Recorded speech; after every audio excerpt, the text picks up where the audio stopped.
ಎಲ್ಲರಿಗೂ ನಮಸ್ಕಾರ. ಇವತ್ತಿನ ರೆಸಿಪಿ ಮಟನ್ ಗ್ರೇವಿ.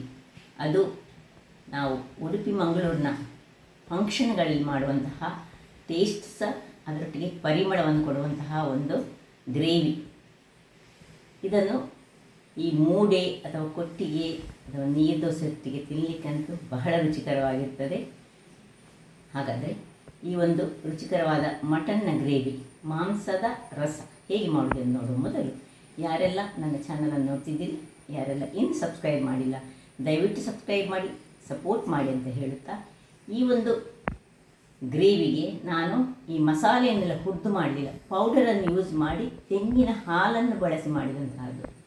ಬಹಳ ಟೇಸ್ಟಿಯಾಗಿ ಬರ್ತದೆ. ಬನ್ನಿ ಹೇಗೆ ಮಾಡೋದನ್ನು ನೋಡೋಣ. ನಮಸ್ತೆ ಮಿತ್ರರೇ, ನೋಡಿ 1/2 kg ಮಟನ್ ಉಂಟು. ಇವತ್ತು ನಾವು ಒಂದು ರೆಸ್ಟೋರೆಂಟ್ ಸ್ಟೈಲ್, ಅಂದರೆ ಈ ಫಂಕ್ಷನ್ಗಳಲ್ಲಿ ಮಾಡುವಂತಹ ಒಂದು ಮಟನ್ನ ರಸ ಮಾಡೋಣ. ಬಹಳ ಚೆನ್ನಾಗಿ ಬರ್ತದೆ. ಅದು ಸಹ ಏನು ತುಂಬ ಈ ಮಸಾಲೆಗಳನ್ನು ಹುರಿಲಿಕ್ಕೆ ಏನಿಲ್ಲ. ನಾನಿವತ್ತು ಮಸಾಲ ಪೌಡರನ್ನು ಯೂಸ್ ಮಾಡಿ ಈ ತೆಂಗಿನ ಹಾಲನ್ನು ಯೂಸ್ ಮಾಡಿ ಮಾಡ್ತಿದ್ದೇನೆ. ಈಗ ಮೊದಲಿಗೆ ನಾವು ತೆಂಗಿನ ಹಾಲನ್ನು, ಒಂದು ದಪ್ಪ ಹಾಲು ಮತ್ತು ನೀರು ಹಾಲನ್ನು ತೆಗೆದುಕೊಳ್ಬೇಕು. 2 ರೀತಿಯ ಹಾಲನ್ನು ತೆಗೆದುಕೊಳ್ಬೇಕು. ಇಲ್ಲಿ ನಮಗೆ ಬೇಕಾಗುವ ಸಾಮಗ್ರಿಗಳು, ನಾನು ಒಂದು ಬಟಾಟೆಯನ್ನು ಯೂಸ್ ಮಾಡ್ತಿದ್ದೇನೆ ಇವತ್ತು. ಅದರೊಟ್ಟಿಗೆ 2 ನೀರುಳ್ಳಿ ಬೇಕು. ಸುರಿಗೆ 1 ನೀರುಳ್ಳಿಯನ್ನು ಸಣ್ಣದಾಗಿ ಹೆಚ್ಚಿಟ್ಕೊಂಡಿದ್ದೇನೆ. ಮತ್ತೊಂದು 1 ಇಂಚಿನಷ್ಟು ಶುಂಠಿ ಬೇಕು ನಮಗೆ. ಸ್ವಲ್ಪ ಕೊತ್ತಂಬರಿ ಸೊಪ್ಪಿನ ದಂಟು ಬೇರೆ ತೆಗೆದಿಟ್ಟಿದ್ದೇನೆ. ಕಾಯಿ ಮೆಣಸು 1 2 3. ಅದರೊಟ್ಟಿಗೆ ಒಂದು ಅರ್ಧ ಲಿಂಬೆ ಬೇಕು. ಒಂದೇ ಒಂದು ಟೊಮ್ಯಾಟೊ ಬೇಕಿದ್ರೆ ಹೆಚ್ಚು ಹಾಕ್ಕೊಳ್ಬೋದು. ಮತ್ತು ಬೆಳ್ಳುಳ್ಳಿ 5 ಎಸಳುಗಳಷ್ಟು ಬೇಕು. ಅದರೊಟ್ಟಿಗೆ ನಾನು chilli powder plus garam masala powder ಅದೆಷ್ಟೆಷ್ಟು ಹಾಕಬೇಕಂತ ಮತ್ತೆ ಹೇಳ್ತೇನೆ. ಚಿಕನ್ ಮಸಾಲ ಪುಡಿಯನ್ನು ಯೂಸ್ ಮಾಡಿ ನಾನಿವತ್ತು ಈ ಮಟನ್ ರಸವನ್ನು ಮಾಡ್ತಿದ್ದೇನೆ. ಬಹಳ ಟೇಸ್ಟಿಯಾಗಿ ಬರ್ತದೆ. ನಾನು ಮಾಡಿ ನೋಡಿದ್ದೇನೆ, ಹಾಗಾಗಿ ನೀವು ಒಮ್ಮೆ ಮಾಡಿ ನೋಡಿ ಅಂತ ಹೇಳುತ್ತಾ, ಈಗ ಮೊದಲಿಗೆ ನಾನು ಹಾಲನ್ನು ತೆಗೆದುಕೊಂಡು ತರ್ತೇನೆ. 2 ರೀತಿಯ ಹಾಲು, ಇದು ದಪ್ಪ ಹಾಲು, ಇದು ತೆಳು ಹಾಲು. 2 ರೀತಿಯ ಹಾಲು ತೆಗೆದುಕೊಂಡಾಯಿತು. ಈಗ ಇಲ್ಲಿ ಕುಕ್ಕರನ್ನು ಇಟ್ಕೊಂಡಿದ್ದೇನೆ. ಕುಕ್ಕರ್ ಬಿಸಿ ಆಗುವಾಗ ಈಗ ಇದಕ್ಕೆ ಒಂದು 3 ಚಮಚದಷ್ಟು ತುಪ್ಪವನ್ನು ಹಾಕ್ಕೊಂಡು ಅದರಲ್ಲಿ ಒಂದು ಪಲಾವ್ ಎಲೆಯನ್ನು ಹಾಕ್ಕೊಳ್ತಿದ್ದೇನೆ. ಬೇ ಲೀಫನ್ನು ಹಾಕ್ಕೊಳ್ತಿದ್ದೇನೆ. ಬೇ ಲೀಫು ಸ್ವಲ್ಪ ಇದಾಗುವಾಗ ಒಂದು ನೀರುಳ್ಳಿ, ಒಂದು ಇಡೀ ನೀರುಳ್ಳಿಯನ್ನು ಸ್ಲೈಸ್ ಮಾಡಿದ ನೀರುಳ್ಳಿ, ಉಳಿದ ನೀರುಳ್ಳಿಯನ್ನು ಹಾಗೆ ಇಟ್ಕೊಂಡಿದ್ದೇನೆ ನಾನು. ಸೊ ಇದನ್ನು ಚೆನ್ನಾಗಿ ಹುರಿದುಕೊಳ್ಳೋಣ. ಸ್ವಲ್ಪ ಇದು ಟ್ರಾನ್ಸ್ಪರೆಂಟ್ ಆಗಬೇಕು.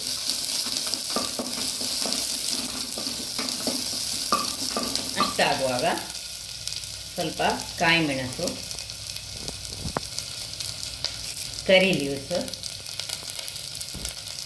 ಸ್ವಲ್ಪ ಕೊತ್ತಂಬರಿ ಸೊಪ್ಪು ಮತ್ತು ಅದರ ದಂಟು ಹಾಕೊಳ್ಳೋಣ. ದಂಟಿನೊಟ್ಟಿಗೆ ಹಾಕೊಂಡ್ರೆ ಆಯಿತು. ಅದರಲ್ಲಿ ಸ್ವಲ್ಪ ಫ್ರೈ ಆಗಲಿ. ಅದು ಈಸಿಯಾಗಿ ಮಾಡುವಂತಹ ಒಂದು, ಈ ಫಂಕ್ಷನ್ಗಳಲ್ಲಿ ಮಾಡುವಂತಹ ಒಂದು ಮಟನ್ನ ರೆಸಿಪಿ. ಇದು ಬಹಳ ಚೆನ್ನಾಗಿ ಬರ್ತದೆ. ಈಗ ಇನ್ನು ಟೊಮ್ಯಾಟೊವನ್ನು ಹಾಕಿ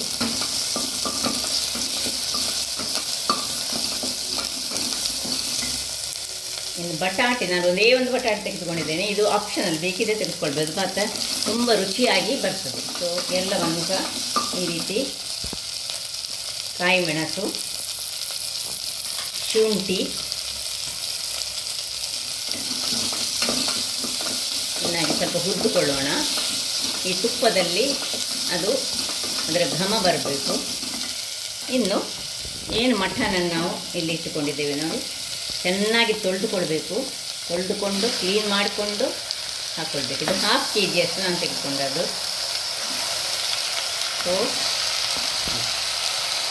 ಚೆನ್ನಾಗಿ ಹಿಂಡಿ ಹಾಕ್ಕೊಳ್ಬೇಕು. ಅದರ ನೀರು ಬೀಳಬಾರ್ದು. ಯಾವಾಗ 2-3 ಸತಿ ತೊಳೆದು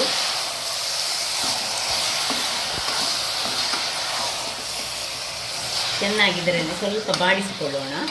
ಈಗ ಸ್ವಲ್ಪ ಇದಕ್ಕೆ ಹಳದಿಯ ಪುಡಿಯನ್ನು ಹಾಕೊಳ್ಳೋಣ. ಸೊ ಹಳದಿಯ ಪುಡಿ ಹಾಕಿದರೆ ಈ ಮಾಂಸದ ಒಂದು ಸ್ಮೆಲ್ ಇದ್ದರೆ ಅದು ಅದರಲ್ಲೇ ಹೋಗ್ತದೆ. ಸೊ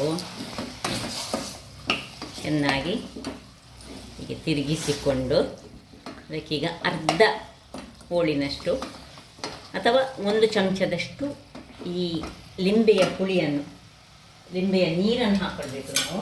ಅರ್ಧ ಚಮಚ ಸಾಕ್ತದೆ.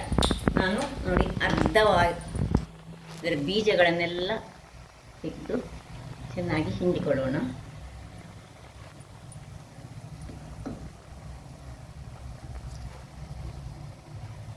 ಹಿಂಡಿಕೊಂಡು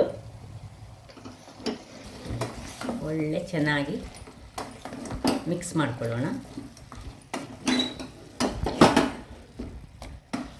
ಈಗ ಇದರಲ್ಲಿ ಏನು ತೆಳು ಹಾಲು ಉಂಟು ನೋಡಿ, ಆ ತೆಳು ಹಾಲು, ದಪ್ಪ ಹಾಲಲ್ಲ, ತೆಳು ಹಾಲನ್ನು ಹಾಕ್ಕೊಳ್ಳೋಣ.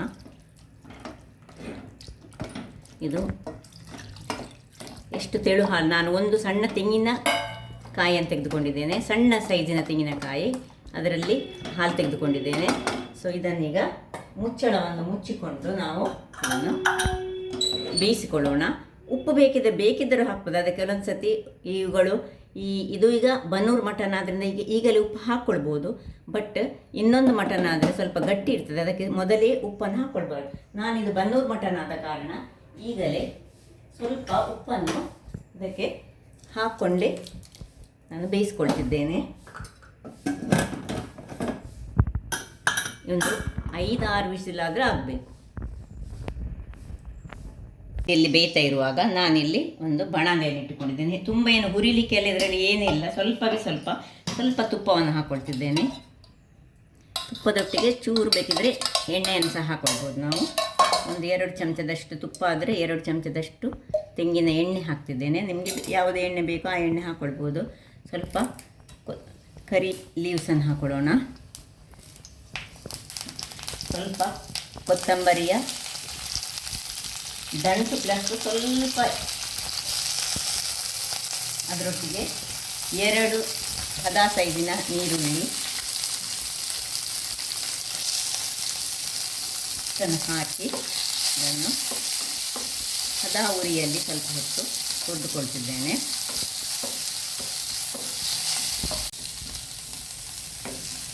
ಈಗ ಇಷ್ಟು ಆಗುವಾಗ ಅದಕ್ಕೆ ಒಂದು 5 ಎಸಳಿನಷ್ಟು ಬೆಳ್ಳುಳ್ಳಿಯನ್ನು ಹಾಕ್ಕೊಳ್ತಿದ್ದೇನೆ. ಅರ್ಧ ಕೆಜಿಗೆ 5 ಎಸಳು ಸಾಕು.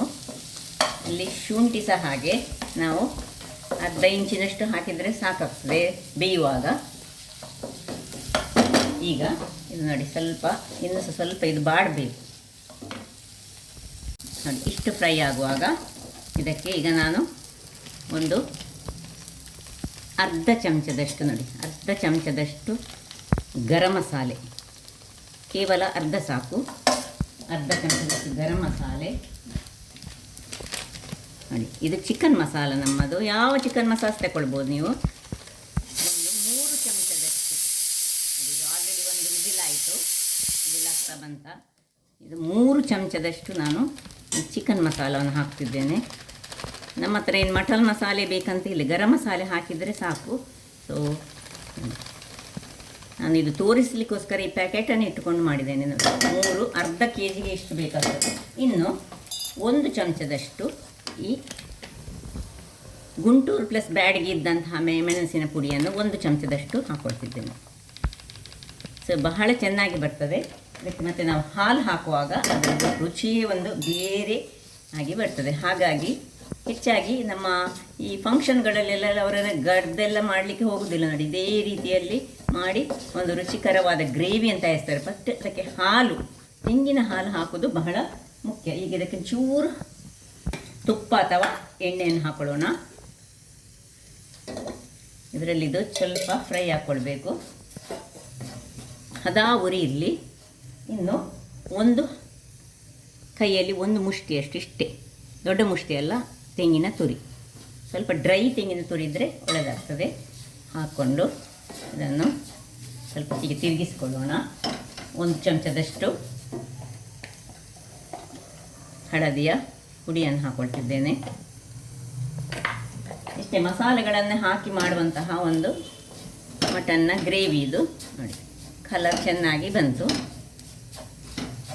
ಇನ್ನು ಇದರಲ್ಲಿ ಸ್ವಲ್ಪ ಫ್ರೈ ಆಗಬೇಕು. 1 ಚಮಚ ಬೇಕಿದ್ರೆ ತುಪ್ಪವನ್ನು ಸಹ ಹಾಕ್ಕೊಳ್ಬೋದು.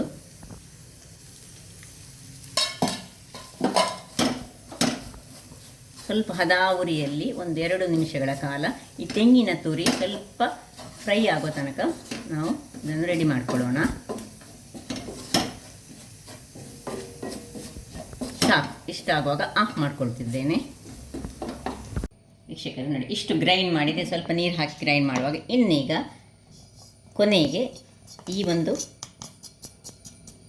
ಗಸಗಸೆ ಮತ್ತು ಬಡೆ ಸೋಂಪು ಏನು ಹಾಕಿದ್ದೇವೆ ಅದನ್ನು, ಮತ್ತು ಒಂದು ಚೂರು ಹಾಲು, ತೆಂಗಿನ ಹಾಲು, ಇಷ್ಟನ್ನು ಹಾಕಿ ಇದನ್ನು ಒಂದು ಒಳ್ಳೆ ಫೈನಾದ ಒಂದು ಪೇಸ್ಟಾಗಿ ಮಾಡ್ತಿರ್ತೇನೆ. ಈ ಕಸ್ಕಸ್ ಮತ್ತು ಈ ಬಡೆ ಸೊಪ್ಪು ಹಾಕುವಾಗ ಸಣ್ಣ ತುಂಡು ಹುಳಿ ಅನಿಸಿ ಇದಕ್ಕೆ ಹಾಕ್ಕೊಂಡು ಫೈನಾದ ಪೇಸ್ಟನ್ನು ಮಾಡ್ತರಬೇಕು. ಆಗ ನನಗೆ ಮರ್ತೋಯಿತು, ಹಾಗೆ ಕಸ್ಕಸ್ ಹೇಳಿ ನಾನು ಗ್ರೈಂಡ್ ಮಾಡೋಣ ಹೇಳಿದೆ. ಈಗ ಸ್ವಲ್ಪ ಒಂದು ಸಣ್ಣ ತುಂಡು ಹುಳಿಯನ್ನು ಹಾಕ್ಕೊಂಡಿದ್ದೇನೆ. ಇಲ್ಲಿ ನೋಡಿ, ಒಳ್ಳೆ ಫೈನಾದ ಒಂದು ಮಸಾಲೆ ರೆಡಿ ಆಯಿತು. ಇದನ್ನೀಗ ಪಕ್ಕಕ್ಕೆ ಇಟ್ಕೊಳ್ಳೋಣ. ಈಗ ಒಂದು ಪಾತ್ರೆಯನ್ನು ತೆಗೆದುಕೊಂಡಿದ್ದೇನೆ. ಇಲ್ಲಿದು ತಣ್ಣಗಾಗಿದೆ.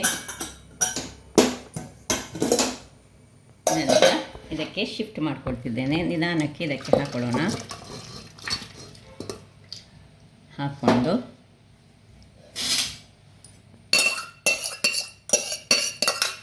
ಅದರಲ್ಲಿ ಬೇಕಿದ್ದಷ್ಟು ನೀರಾಗಿದೆ. ಇನ್ನೀಗ ಈ ಮಸಾಲೆ ಇದನ್ನು ಇದಕ್ಕೆ ಮಿಕ್ಸ್ ಮಾಡಿಕೊಳ್ಳೋಣ. ಉಪ್ಪಿನ ಹದವನ್ನು ನಾವು ಈಗ ನೋಡಿಕೊಳ್ಬೇಕು. ಚೆನ್ನಾಗಿ ಸ್ವಲ್ಪ ತಿರುಗಿಸ್ಕೊಡೋಣ. ಬಟಾಟೆಯನ್ನು ಬೇರೆ ಬೇಯಿಸಿ ಸಹ ಮಾಡ್ಕೊಳ್ಬೋದು, ಅಥವಾ ಬಟಾಟೆ ಹಾಕದಿದ್ದರೆ ಸಹ ನಡೀತದೆ. ಸ್ವಲ್ಪ ನೋಡಿ, ಒಳ್ಳೆ ಇದನ್ನೀಗ ಒಲೆಯಲ್ಲಿ ಇಟ್ಕೊಳ್ಳೋಣ. ಒಲೆಯಲ್ಲಿ ಇಟ್ಕೊಂಡು ಈಗಲೇ ಘಮ್ ಅಂತ ಪರಿಮಳ ಬರ್ತಾ ಉಂಟು. ಈಗ ಒಲೆಯನ್ನು ಉರಿಸಿಕೊಂಡು ಸ್ವಲ್ಪ ಒಂದು 5 ನಿಮಿಷಗಳ ಕಾಲ ಮುಚ್ಚಳವನ್ನು ಮುಚ್ಚಿಕೊಂಡು ಬೇಯಿಸಿಕೊಳ್ಳೋಣ. ವೀಕ್ಷಕರೇ ನೋಡಿ, ಒಳ್ಳೆ ಕುದೀತಾ ಉಂಟು. ಈಗ ಈ ಹೊತ್ತಿನಲ್ಲಿ ಉಪ್ಪನ್ನು ಚೆಕ್ ಮಾಡಿಕೊಳ್ಳಿ. ಉಪ್ಪು ಕಮ್ಮಿ ಇದ್ದರೆ ಉಪ್ಪನ್ನು ಹಾಕೊಳ್ಳೋಣ. ತುಂಬ ಕಡಿಮೆ ಉಂಟು. ಸೊ ಉಪ್ಪನ್ನು ಹಾಕ್ಕೊಂಡು ತಿರುಗಿಸ್ಕೊಂಡು ನೋಡಿ, ಬಟಾಟೆ ಇದರಲ್ಲಿ ಬೇಯಿಸಿದರೆ ಸಹ ಏನಾಗಲಿಲ್ಲ, ಹಾಗೆ ಉಂಟು. ಈಗ ಕೊನೆಯದಾಗಿ ಈ ತೆಂಗಿನ ಹಾಲು, ದಪ್ಪ ಹಾಲನ್ನು ಹಾಕ್ಕೊಳ್ತಿದ್ದೇನೆ. ಎಷ್ಟು ದಪ್ಪ ಆಯಿತು ಹಾಗಾದರೆ, ದಪ್ಪ ಹಾಕಿದ ಕೂಡಲೇ. ಸೊ ಈಗ ಒಂದು ಕುದಿ ಬರಬೇಕು. ಈ ಒಂದು ಕುದಿ ಬರಲಿಕ್ಕೆ ಆಗುವಾಗ ನಾವು ಇಲ್ಲಿ ಅದಕ್ಕೊಂದು ಒಗ್ಗರಣೆಗೆ ರೆಡಿ ಮಾಡೋಣ. ಒಂದು ಸಣ್ಣ ಒಗ್ಗರಣೆಯ ಬಾಣಲೆ ಇಟ್ಕೊಂಡಿದ್ದೇನೆ. 1-2 ಚಮಚದಷ್ಟು ತುಪ್ಪ ಮತ್ತು ಸಣ್ಣದಾಗಿ ಹೆಚ್ಚಿಟ್ಟುಕೊಂಡಂತಹ ನೀರುಳ್ಳಿಯನ್ನು ಚೆನ್ನಾಗಿ ಒಳ್ಳೆ ಬ್ರೌನ್ ಕಲರ್ ಬರುವ ಹಾಗೆ ಮಾಡಿಕೊಳ್ಬೇಕು. ಸೊ ಇದೀಗ ಗೋಲ್ಡನ್ ಬ್ರೌನ್ ಆಗಬೇಕು, ಅಷ್ಟಂತ ಇದನ್ನು ನಾವು ಚೆನ್ನಾಗಿ ಫ್ರೈ ಮಾಡಿಕೊಳ್ಬೇಕು. ವೀಕ್ಷಕರೇ ನೋಡಿ, ಒಳ್ಳೆ ಬ್ರೌನ್ ಆಗ್ತಾ ಬಂತು. ಈಗ ಇದಕ್ಕೆ ಕೊನೆಯದಾಗಿ ಕೊತ್ತಂಬರಿ ಸೊಪ್ಪನ್ನು ಹಾಕ್ಕೊಂಡು ಒಮ್ಮೆ ಸ್ವಲ್ಪ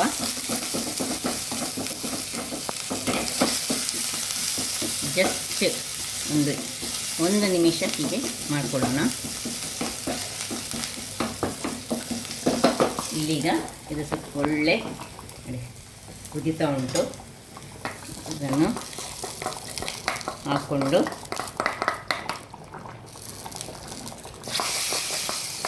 ಇದನ್ನೀಗ ಆಫ್ ಮಾಡಿಕೊಳ್ಳೋಣ. ಆಫ್ ಮಾಡಿಕೊಂಡು 1 ನಿಮಿಷ ಮುಚ್ಚಿಕೊಳ್ಳೋಣ. ವೀಕ್ಷಕರೇ, ಈಗ ಸರ್ವಿಂಗ್ ಟೈಮ್ ನೋಡಿ. ಘಮ್ ಅಂತ ಹೇಗೆ ಈ ಫಂಕ್ಷನ್ಗಳಲ್ಲಿ ಈ ರಸ, ಕೋಳಿ ರಸ, ಮಟನ್ ರಸ ಬರ್ತದೆ, ಅದೇ ರೀತಿಯಾಗಿ ಬಂದಿದೆ. ಬಹಳ ಚೆನ್ನಾಗಿ ಬರ್ತದೆ. ಸ್ವಲ್ಪ ಸುಲಭ ವಿಧಾನದಲ್ಲಿ ಬ್ಯಾಚುಲರ್ಸ್ಗಳು ಮಾಡುವಂತಹ ಒಂದು ಸುಲಭ ರೀತಿಯ ರಸ ರೆಡಿಯಾಗಿದೆ. ಸೊ ಹೆಚ್ಚಿನ ಇಂಗ್ರೀಡಿಯೆಂಟ್ಸ್ ಹೆಚ್ಚು ಹಾಕಲಿಕ್ಕಿಲ್ಲ. ಒಂದು ಮಸಾಲೆಯಲ್ಲಿ ಮಾಡುವಂತಹದ್ದು ಬಹಳ ಟೇಸ್ಟಿಯಾಗಿ ಬರ್ತದೆ. ಹಾಗಾದರೆ ನೋಡಿದ್ರಲ್ಲ ಯಾವ ರೀತಿಯಲ್ಲಿ ಮಾಡೋದೆಂದು. ಹಾಗಾದರೆ ನನ್ನ ಈ ಕುಕಿಂಗ್ ಚಾನಲ್ ನಿಮಗೆ ಇಷ್ಟ ಆದರೆ ಬೋಳೂರು ಸುವರ್ಣ ಚಾನಲನ್ನು ಲೈಕ್ ಮಾಡಿ, ಶೇರ್ ಮಾಡಿ ಹಾಗೂ ಸಬ್ಸ್ಕ್ರೈಬ್ ಮಾಡಿ ಹಾಗೂ ನನ್ನ ಇನ್ಸ್ಟಾಗ್ರಾಮ್ ಪೇಜನ್ನು ಫಾಲೋ ಮಾಡಿ. ಧನ್ಯವಾದಗಳು.